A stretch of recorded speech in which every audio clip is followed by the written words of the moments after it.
Part of my mindset is that, yes, the earth is finite, but the earth has everything that we need if we live in balance with the earth. And we're not doing that as human beings.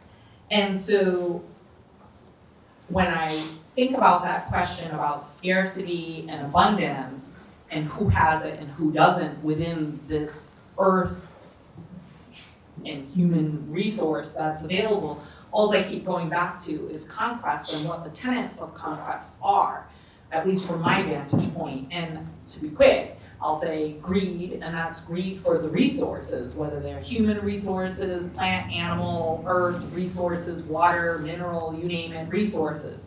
Power, who has the power, that's who is not in the scarcity, but has what they need. And power is political power, weaponry power, police power, you name it, all the systems and structures of power.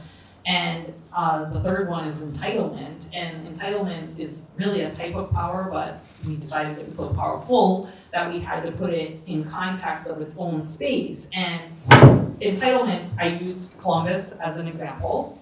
Apologies if you're Italian American, this is not an attack on Italian people, but it is a reality of conquest out there. And Columbus had the supports and powers of the King and Queen of Spain. He had the powers of the papal bulls and the doctrine of discovery that gave him in his mind the right to go someplace, stick a flag in the ground and claim it, and claim not only the land, but the peoples and all the resources. So greed, power, entitlement, and then fear and hate people. And so when I think of scarcity and abundance, I first think that there really is enough for everybody.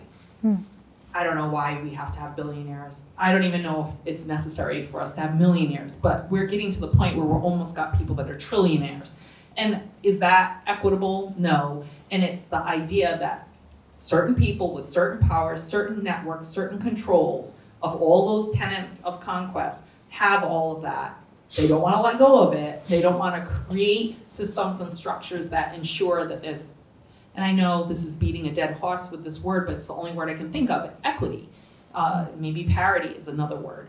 The idea that there should be a reasonable equal opportunity for people to be successful, and the idea of success kind of at the beginning of what wealth is doesn't have to be abject wealth where millions of people are impoverished under that system so that a few can have unbelievable wealth.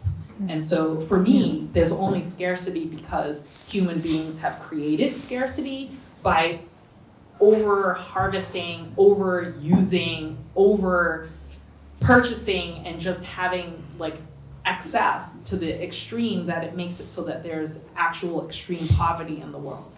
And we might think of it as fiction, like the movies Hunger Games, but are we setting ourselves up to the point that there's going to be such a disparity that we're going to get to those kinds of critical points in the Earth's ability to produce enough food and water and resources so that everyone can survive on this planet? And just one last little thing. My grandmother says, you all, and she means those people with power, can go to Mars and we'll stay here. But there's this notion that if we destroy this planet, we'll just hop on another one. And that's still in the mindset of the conquering powers, and not in a mindset of balance and equity and inclusion for everyone to be successful on this planet.